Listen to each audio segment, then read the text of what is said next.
Buenos días, muchísimas gracias por la invitación a desarrollar esta charla que lleva el título de Nuevos fármacos y terapia genética en el síndrome de Dravet.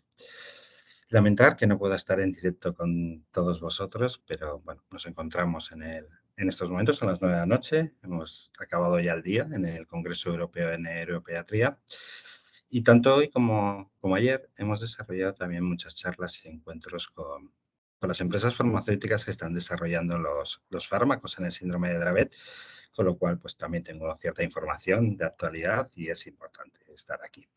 Enhorabuena a los organizadores por el trabajo que han desarrollado y por organizar esta charla y estas charlas tan interesantes. Intentaré el viernes conectarme en alguna de las charlas que pueda.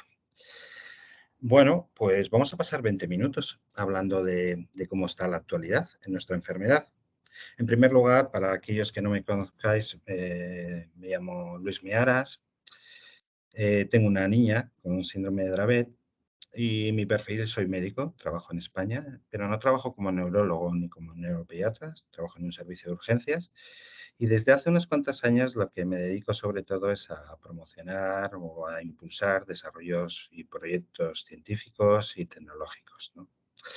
Entonces, bueno, desde ese contexto también tener en cuenta que lo que vamos a hablar ahora es información, vamos a ir también un poquito rápido, hacerla un poco entendible y dar una visión de cómo estamos en el momento actual, pero todo lo que aquí se diga no es una recomendación médica. Si alguno de vosotros pues estáis pensando en probar un fármaco o otro fármaco, siempre consultarlo con los médicos más próximos a vosotros. ¿De acuerdo?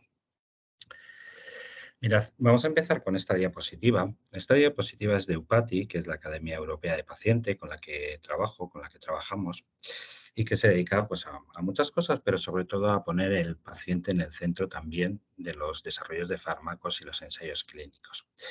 Como veis, una de las cosas que llama la atención de entrada, ya que vamos a hablar de desarrollo de fármacos, es la cantidad de años que en teoría tradicionalmente se tarda en desarrollar un fármaco, 15 o 30 años. Y la cantidad de dinero que cuesta desarrollar un fármaco, 2.600 millones. Esto es un ambiente un poco pesimista, ¿no? Porque ni tenemos 30 años para esperar, ni tenemos 2.600 millones para desarrollar fármacos en el síndrome de Dravet.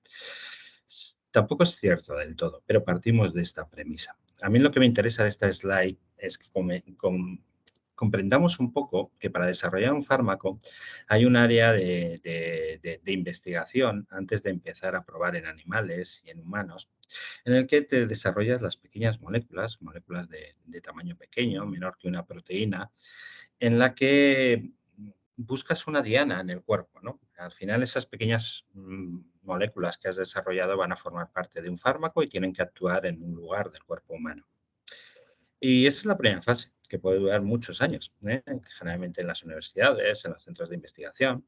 Y luego de ahí se pasa a esta fase que está aquí. Mirad que Eupati calcula que de 8.000 candidatos, solo 250 candidatos en esta fase que llamamos de preclínica, ¿no? En el que tú estás probando esa molécula que crees que tiene efecto positivo, en este caso en el síndrome de Dravet, lo estás probando antes de llegar a humanos y lo estás probando en modelos celulares y en modelos animales, lo que sabemos de los ratones, pero que también hay otros modelos animales, como son los peces cebra, las moscas, las drosófilas, ¿no?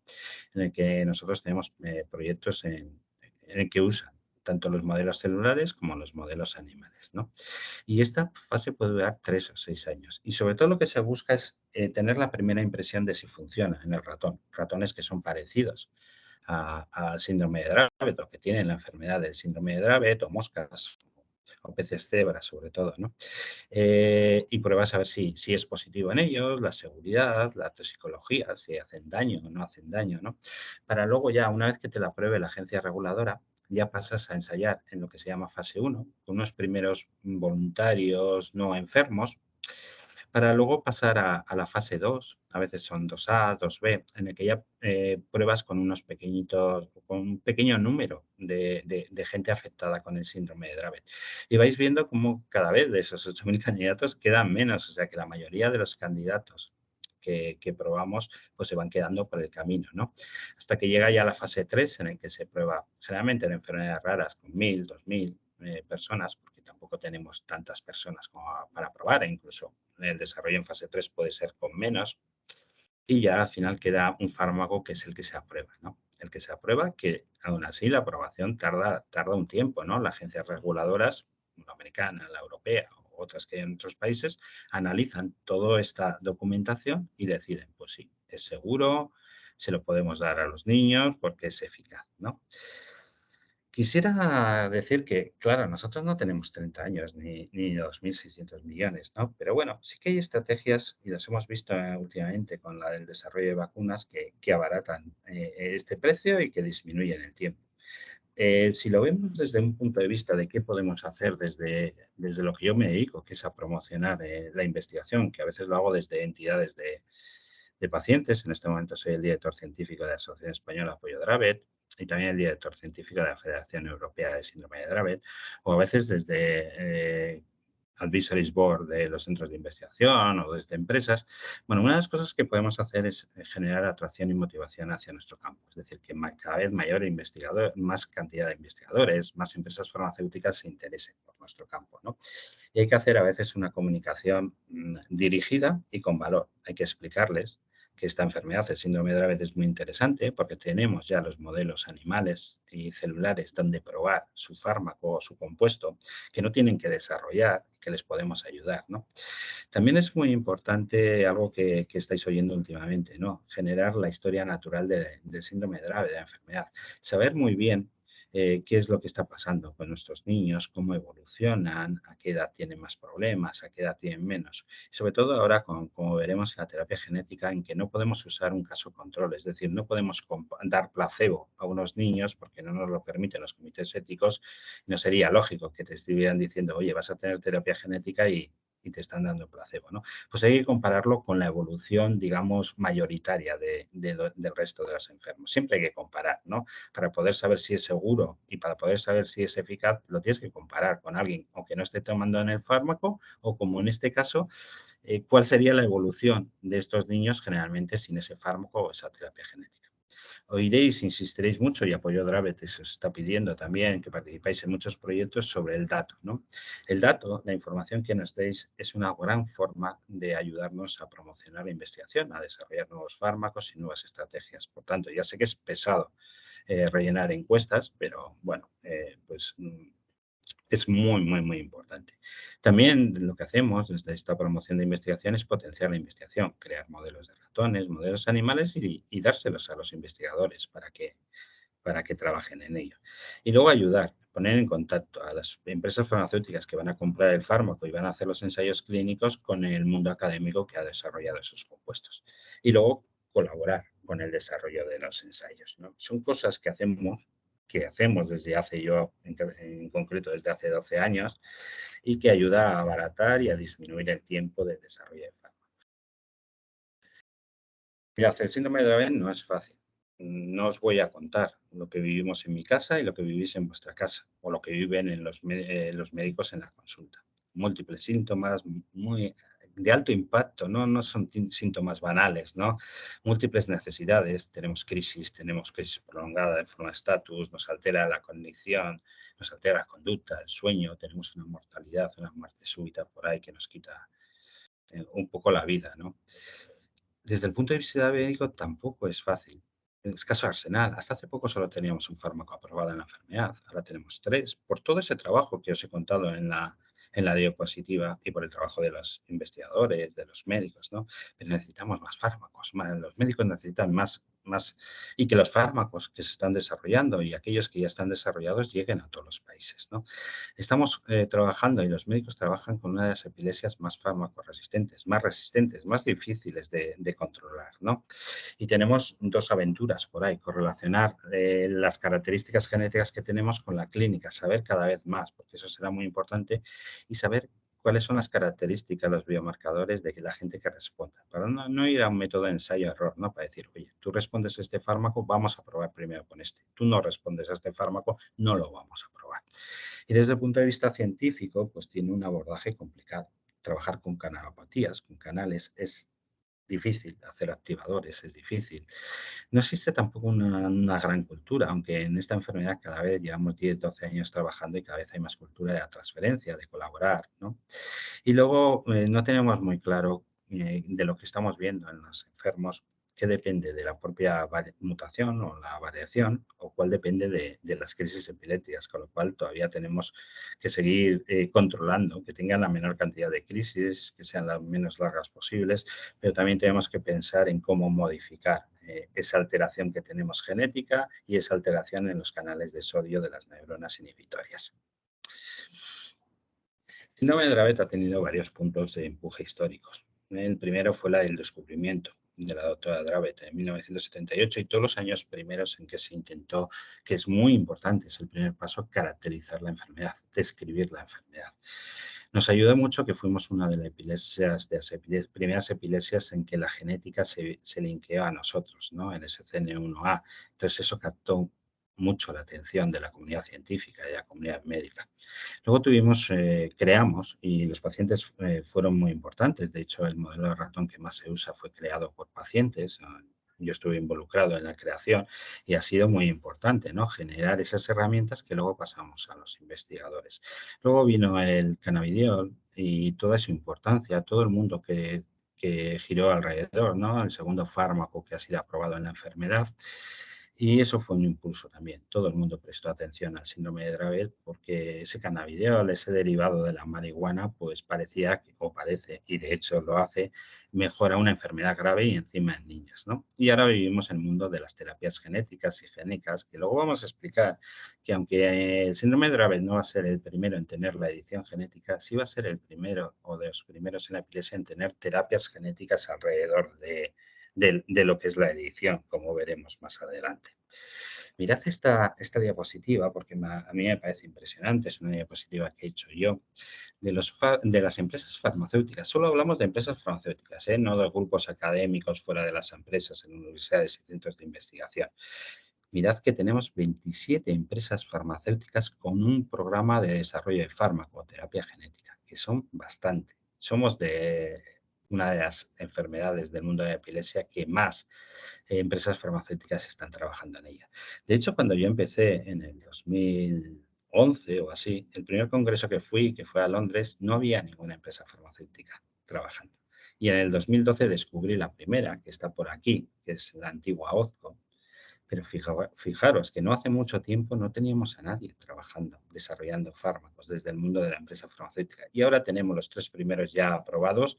Luego tenemos en fase 3, fase 2, unos cuantos y muchos que están pensando que puedan tener interés. Luego lo repasamos un poco, pero quedaros con esta idea, porque a veces también la esperanza es muy importante. Queremos más empresas farmacéuticas, más investigadores, pero tenemos 27, no os olvidéis. Y esto ha sido gracias al trabajo de mucha gente. Y eso también gracias al trabajo de los familiares y de los pacientes.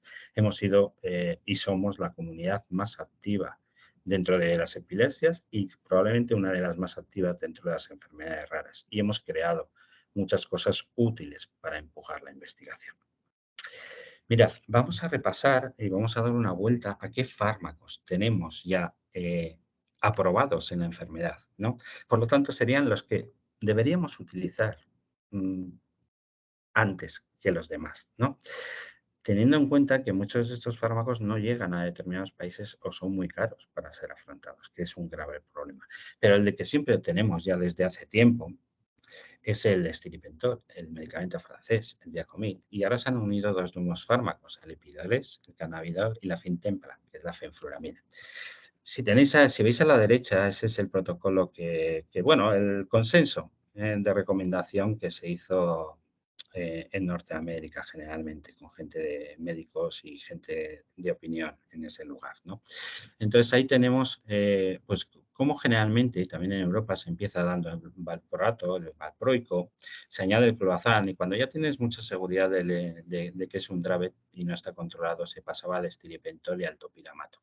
Y si no, se empezaba a probar con dieta cetogénica, con bromuro, sobre todo en algunos países, estimulación del nervio vago, el Levi, bueno, la marca más conocida es el Keppra, ¿no? Y a otros como la tosusimida y demás. Esto ya un modelo antiguo. Ahora con la entrada del cannabidiol y la fenfluramina, probablemente estos dos van a pasar también junto al estripentol en primera línea. En muchos países ya se está haciendo nuevas guías, ¿no? Lo que antes teníamos o lo veíamos se veía en la clínica era sobre todo una reducción de frecuencia y de la severidad y longitud de las crisis. Y ahora se están publicando muchas cosas que estos nuevos fármacos también tienen un efecto positivo en la mejora cognitiva y en la calidad de vida. Y luego salen otros fármacos que no están hechos para el Dravet, como el cenobamato, que también parece tener cierta utilidad. Bueno, si hablamos del estripentol, con el que ayer estuve reunido con la empresa farmacéutica, que es el que ya en el 2000 se vio el primer trabajo positivo en el Dravet con enfermos y ha sido confirmado por estudios posteriores, en el que se ve sobre todo el estripentol una reducción de la duración de crisis, es lo que se suele ver en la clínica, pero no raramente en el síndrome de Dravet con estos fármacos se les ve a los niños libre de crisis, pero es muy importante la reducción de estatus y de la duración de las crisis. De hecho, acaba de ser publicado un nuevo artículo en que se recomienda o se sugiere que el estripentol se podría poner en menores de 2 años. Sabéis que los fármacos en pediatría generalmente no se recomiendan muchos en menores de 2 años porque parece que si lo pones tempranamente reduce la duración de crisis, la hospitalización e incluso la mortalidad. Ayer nos presentaron unos datos que en otra oportunidad os los podré presentar porque todavía no son públicos. Están haciendo una búsqueda de todos los años que han estado y todos los niños con estripentol y la verdad es que afecta y mejora mucho la calidad de vida, ¿no? Pues, por tanto, el primer fármaco que ya lo teníamos desde el 2000, sobre todo en Europa, el Diacomit, el estripentol, va bien. Y yo lo que yo os hago es presentar, ¿no?, los números un poco por encima. Los dos nuevos fármacos que han salido, el cannabidiol, el Epidiolex, que ya en el 2019 se publicaron el primer tipo de reducción con unos números bastante interesantes, ¿no? Una reducción del 47% en lo que llamábamos antes convulsiones o clónicas ahora o con movimientos, ¿no? Y que parece que añadida al clobazam va mejor incluso, ¿no? Estudios posteriores siguen determinando que hay un 41% de reducción, quiere decir que la media que se reduce es un 41%.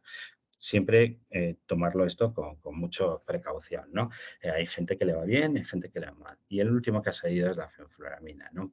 En el que es un ejemplo clave de reposicionamiento, un fármaco que se usaba para otras cosas y que va en la línea serotonina, ¿no? Y que se estudió en su día en un grupo en Bélgica, sobre todo se vio que iba muy bien con aquellos que tenían fotosensibilidad y que ya en el 2019 se dio incluso unos números mejores que el cannabidiol y se van confirmando. Tiene un poco de interacción con el estripentol, hay que usarlo a dosis más bajas. Y antes se usaba antiguamente, antes de retirarlo del mercado, en problemas del apetito, en inhibir el apetito en gente que tenía obesidad, ¿no? Y daba problemas cardíacos y valvulares que no se están viendo porque en epilepsia, en el síndrome de Dravet, se utilizan a menos dosis, ¿no? Otro fármaco que está en fase 3 y que hoy esta mañana hemos estado trabajando con ellos para hacer el metabolismo, para hacer el reclutamiento y demás, ya en fase 2, en eso que os decía, con un pequeño número, ya habla de un 31, de un 33% de reducción de crisis, ¿no? Es el soticlestat, ¿no? Y luego están saliendo otros en la línea parecida a la fenfluramina, no exactamente iguales, pero en la línea serotonina, la dorcaserina, Belvic, que era un fármaco que también se utilizaba para otras cosas, y hay otras 3 empresas que las tenéis ahí nombradas que también están trabajando en desarrollar fármacos en esa línea. Entonces, si volvemos otra vez, hemos repasado muy rápidamente, porque no hay tiempo para más, los 3 que están en el mercado, que si se puede habría que usarlos como primera opción, siempre guiándose por la recomendación médica, por supuesto, y las guías que se están haciendo en cada país, que suelen ir combinados con otros fármacos. Y luego veis que en la fase 3 tenemos cosas como bueno, pues, muchas de serotonina que hemos hablado y que bueno, pues simplemente tendremos más oportunidad porque yo sí que he planteado a los organizadores hacer una charla con más detalle de lo que viene, ¿no? Y poder. Pero bueno, esta es la imagen que tenemos y muchos fármacos y muchas empresas están trabajando por aportar más fármacos. También quisiera hacer una breve llamada a a que, aparte de las empresas farmacéuticas que hemos visto, hay mucha gente en la academia, en las universidades, en los centros de investigación. Os pongo la fotografía de alguien que lo tenéis muy cercano, en la Universidad de La Plata, que trabaja en un proyecto impulsado por nosotros, que es Alan Talebi, y que está desarrollando fármacos, en principio, en computación, con ordenadores, y luego los lleva a modelos animales, ¿no? Entonces, bueno, es muy importante la colaboración, que trabajen, es decir, luego los fármacos que saca Alan se prueban en España, en moscas, en ratones, a través de la red que tenemos en apoyo de la red, ¿no? La red internacional de investigación. Y quisiera ir acabando, haciendo un breve apunte sobre lo que son las terapias genéticas, que nos tienen un poco entusiasmados. Simplemente apuntar, como veis aquí, que nuestra enfermedad, digamos, tenemos dos copias, ¿no? Y una la tenemos alterada, la veis aquí abajo. Lo amarillo es lo alterado, pero una la tenemos bien. Entonces, en una persona normal, estas dos copias, estos dos fabrican una serie de, digamos, de ladrillos para fabricar una casa, y los dos lo fabrican bien en cantidad suficiente, y esos ladrillos son unas proteínas que forman parte de unos canales que van a las neuronas y que hacen que funcionen bien. En el caso de nuestros niños, la mitad no se puede producir, con lo cual llega menos cantidad de ladrillos para construir esa casa, que son los canales de sodio, y ahí tenemos el problema, la haploinsuficiencia. Tenemos las neuronas que funcionan peor porque no tienen componentes para conformarse, ¿no? Entonces, la terapia genética simplemente sería, la edición sería quitar esta mancha amarilla y haciendo el símil del Word o de los editores de texto es cortarlo y echarlo a la basura, copiar una copia buena y pegarla aquí, ¿no? Cortar, copiar y pegar, como el Word. Eso es complicado, como veréis ahora. Y otra de las cosas que se está intentando es que esta copia buena produzca no solo el 50%, sino algo más, el 60, el 70, el 80% para compensar la que no produces. Y eso lo podemos hacer quitándole los frenos que tiene o metiendo aceleradores. Es decir a esta copia buena, trabaja más porque tu compañera, la copia mala, no trabaja nada. Entonces tú tienes que compensarlo, ¿no? Y eso es la terapia genética, ¿no?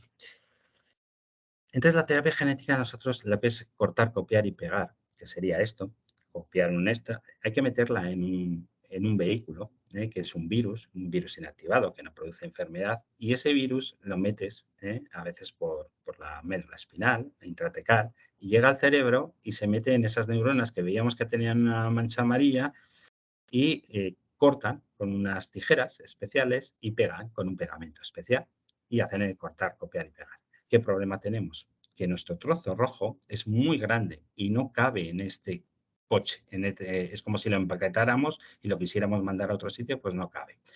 Y eso es un problema que tenemos, ¿no? Entonces, ¿qué se está buscando? Pues buscar, en vez de estos cochecitos, buscar autobuses. ¿M? O usar dos coches a la vez y partir este trozo, ¿no? O otros grupos académicos están intentando solo llevar un trocito, el trocito importante de este rojo. Bueno, es complicado porque en otras enfermedades cabe en este coche, pero en el nuestro no cabe, ¿no? Entonces, bueno, pues ahí tenemos un problema en lo que es la edición y nos va a hacer que no vamos a ser los primeros. Pero en cambio, en eso que os decía yo de la copia buena y hacerla trabajar más, sí que tenemos. Y Stock ya está trabajando en ensayo 3. Y lo que hace Stock es, esa copia buena necesita hacer muchos moldes. Es como si para hacer un ladrillo bueno tuviera que hacer muchos moldes que los va desechando. Pues Stock lo que trabaja es quitar una cosa que se llama esón venenoso, que lo que hace es desechar o hacer mal esas copias, lo quita, entonces tienes más copias. Necesitas hacer menos moldes, menos tomas falsas para hacer la verdadera. Y con eso consigues que tu copia buena produzca más. Esto va vía intratecal, vía médula y van directamente a las neuronas que queremos. Y esto ya está en marcha y todavía le costará unos cuantos años poder tenerlo en mercado, pero los números están siendo bastante buenos, sobre todo ahora que están subiendo las dosis, ¿no? Está en dosis, en las dosis que están ahora y acaba de ser aprobado que le pueden seguir subiendo las dosis, los números son mejores que los fármacos que teníamos. El siguiente que va a venir es Encoded. Encoded lo que hace es un poco de edición, sí que lo mete en ese vehículo que íbamos a decir, pero lo que mete es un activador, un acelerador a la copia buena. Entonces no va tampoco a la copia mala, tiene resultados bastante interesantes en ratones y está trabajando, querían hacer este año el ensayo clínico, ¿no? Y luego hay otras empresas que también se dedican a trabajar, que las tenéis ahí nombradas y que no vamos a contar mucho. Tebar, por ejemplo, tiene mucha influencia para que veáis cómo los pacientes trabajamos, ¿no? La gente que trabaja en Tebar, algunos son familiares de síndrome de Dravet, la gente importante, de directores y demás. O la gente que trabajaba en OZCO, era la abuela también de un afectado, ¿no? ¿Veis cómo se puede trabajar de muchas formas? Se puede trabajar haciendo comunicación, promocionando, viniendo a un congreso europeo y ayudando a las empresas farmacéuticas, creando empresas. Aquel que quiera trabajar en investigación, que no dude en llamarme, que le buscamos rápido algo. Y algo se puede hacer siempre, desde hacer una buena imagen, una buena presentación, hasta hablar con las empresas farmacéuticas. El que esté interesado en investigación, que no dude en llamarme. Bueno, y también hay otras aproximaciones, y vamos a ir ya acabando, que es el pegamento. Esto que os hablaba de las tijeras y pegamento, el pegamento es el Cas9, las tijeras son el CRISPR, y algunos están intentando pegar aceleradores en la copia buena pues a través de esta. Todavía en fases preclínicas, o trabajando, actuando sobre otro gen que si lo inhibimos nos da mejoras a nosotros, que es el 8.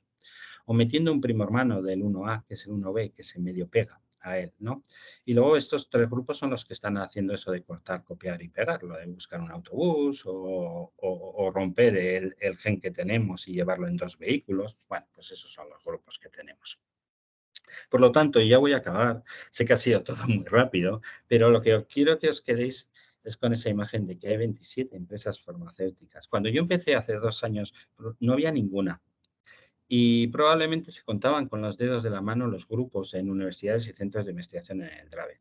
Hoy probablemente tenemos más de 100 o de 200 grupos trabajando a nivel más básico y 27 empresas farmacéuticas, pero queremos más y por eso seguimos trabajando y por eso seguimos viniendo a los congresos y montando redes de investigación como la de INDRE de apoyo Dravet y teniendo gente que gestiona proyectos y hace comunicación y recaudando dinero, ¿no?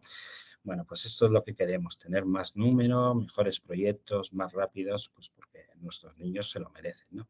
Lo que queremos al fin, mira, esta es Nora. Nora cuando era más pequeña, ahora tiene 18 años, mi hija, ¿eh?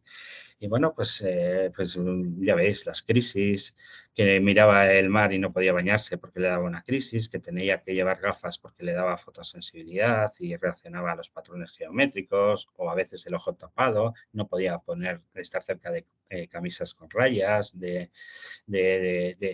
baldosas y tal. Y lo que siempre he querido en los últimos 12 años es pasar de la derecha a la izquierda, que cada vez ella tuviera menos momentos malos y tuviera más momentos buenos, ¿no? Y de hecho ahora Nora lleva una época de que tener miles de crisis que tenía, de no tener un día libre sin crisis. Gracias a la ciencia, gracias al desarrollo de fármacos está muchísimo mejor. Por lo tanto, aquellos que estáis luchando con el Dravet, igual que yo, no perdáis las esperanzas, porque además Nora ha empezado a mejorar, tiene ahora 18, ha empezado a mejorar hace 4 o 5 años con estos nuevos fármacos. Entonces, bueno, pues también la gente, nuestros niños van creciendo, pero seguir con la posibilidad y seguir trabajando, porque esto pueda ser posible, ¿no? Porque pueda bañarse en el mar, como se baña, porque pueda interactuar con una tableta, aprender más. Bueno, eso es por lo que trabajamos, por mi hija y por los demás niños, ¿no? Por lo tanto, mirad un poco, reducción con uno de los nuevos fármacos de más del 90% de todos los tipos de crisis, 5 años sin crisis focal, 3 años sin tónico-clónicas, aunque han vuelto, y ahora tenemos una cada 2 meses, pero no tenemos una cada 3 días, como teníamos antes. 2 años sin mioclonías espontáneas, aunque actualmente tiene alguna, cada 10, 12 días tiene alguna mioclonía, pero es que antes podía tener 500 en un día, Bueno, esto es el cambio, poder ir al cine, poder sonreír, tener una cara menos somnolienta, digamos, poder interactuar, poder disfrutar de su padre, ¿no?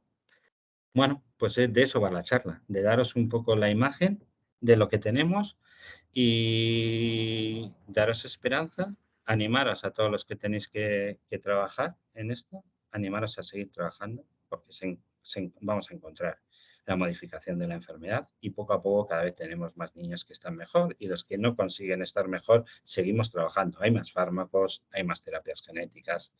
Muchísimas gracias en mi nombre y en el nombre de mi familia. Que vaya todo muy bien y tenéis ahí mi email y mi forma de contactar, sobre todo para aquellos que estéis interesados en trabajar con nosotros en investigación, en desarrollar fármacos y en empujar las terapias genéticas. Muchísimas gracias.